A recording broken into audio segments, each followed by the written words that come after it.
So one of the most useful components of Stable Diffusion's Automatic 1 is the user interface, which allows you an easy to use and highly customizable way of navigating and interacting with the software. But how do you change the user interface, and what do all of these options do in practice? Well, I'll be showing you everything under the user interface section so you can easily modify yours without fear of breaking something. Drop a like so others can find these videos, which many have described as helpful. Consider supporting over on Patreon, and let me give it to you bite-sized. The localization option allows you to choose and install localization extension. The localization extension lets you choose another language for Stable Diffusion, such as German or Korean, in the event English is not your native language. The Gradio Theme is how you choose a preset collection of colors, fonts and styles of the Stable Diffusion user interface. You can download additional themes from Hugging Face, which I'll link in the description. The image-to-image height of image editor option determines the size of the window where you place the image you want to use in the image-to-image tab. This by default is 720, but you can increase or decrease the size to your preference, and you of course have the canvas zoom extension to navigate your image easier.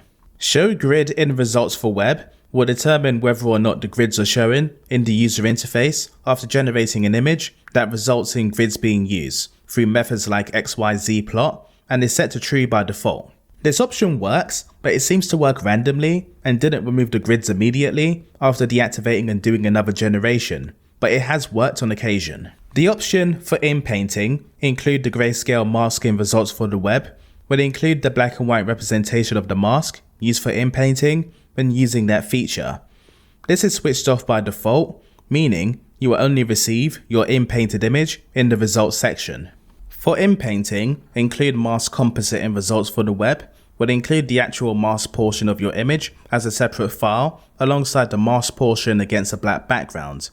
This is switched off by default, meaning you will only receive your inpainted image in the results section.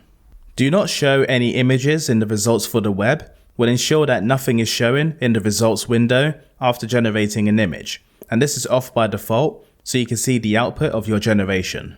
Send seed when sending the prompt or the image to another interface will ensure that the seed of the generated image is carried over when transferring to another tab through an option like send image to image, and this is enabled by default. Send size when sending the prompt or the image to another interface will ensure that the size of the generated image is carried over when transferring to another tab through an option like send image to image, and this is enabled by default.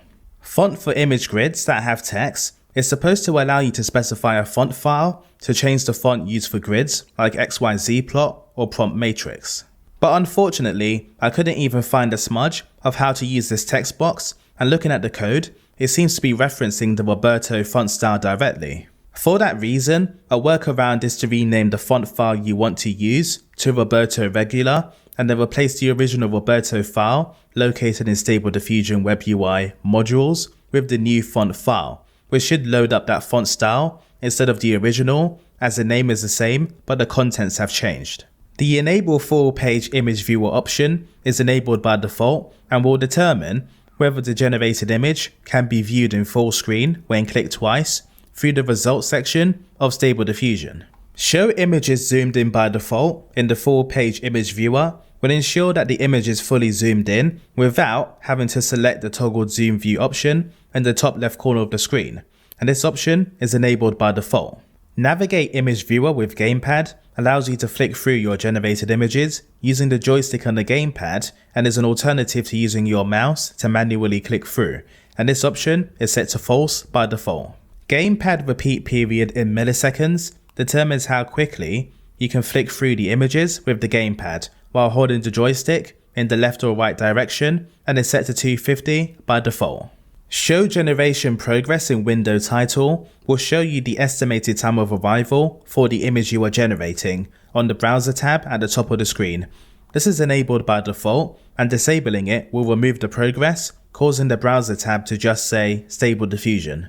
When selecting a sampler from a location like the sampling method, you can swap between using the drop-down menu or a radio group by toggling the Use Dropdown For Sampler selection instead of radio group option, and this is enabled by default. Show width and height and batch sliders in the same row is enabled by default, and determines whether the batch sliders are below the seed or next to the size sliders. Control Up Down Precision when editing determines the incremental or decremental value of your prompt parameters when using Control Up or Down, and by default it will change the value by 0.1. Control Up Down Precision when editing extra networks determines the incremental or decremental value of your prompt's extra network parameters, such as LORAs, when using Control Up or Down, and by default it will change by a value of 0.05. Control Up Down Word Delimiters determines a set of characters used to identify separated words within your prompt. So when you create a parameter using Control Up or Down, only the words before, after, or between the chosen values are given parameters. For example, if I add a series of random words between the characters we have in our word delimiters, you can see that the parameter is applied to each word being separated by those special characters. But if I try to use Control Up on a character being split by something that's not listed as a word delimiter, like a horizontal line, it will create a parameter using both the words before and after the horizontal line, as it's not listed as a delimiter. Now if we add the horizontal line to the delimiter and try it again, you can see that only the word before the delimiter is given a parameter rather than both. The quick settings list lets you specify a setting which can be modified from the top of the Stable Diffusion user interface, around the same area the checkpoints are loaded from, which is already enabled for us. There are loads of settings to choose from, and showing them all would require its own dedicated video, which I may do in future as an easy to access reference. The UI tab order allows you to specify the order in which the tabs on your user interface are loaded. So if you find yourself using image to image often, you can have that tab be the first one loaded by default and customize the order of your layout. Hidden UI tabs allows you to choose tabs which should be hidden from view, including the settings tab. I would advise against hiding the settings tab, as you need that to access the settings, and I'm not sure how you can modify the settings outside of the user interface, so you may require a fresh install if you soft lock yourself out of the settings tab. Text to image, image to image UI item order allows you to choose the order in which the user interface elements appear from top to bottom, and this can be easily visualized by reversing the order of the UI elements. High-Res Fix Show High-Res Sampler selection provides an additional drop-down menu under the High-Res Fix option to select and override the sampling method from a number of installed models, and by default this is disabled. High-Res Fix Show High-Res Prompt and Negative Prompt provides two additional text boxes under the High-Res Fix option, and these allow you to provide a prompt and negative prompt for when the High-Res Fix is being applied, and is disabled by default. Disable Prompt Token Counters allows you to hide the counter which displays your prompt tokens in the right hand corner of your prompt box, and this is disabled by default.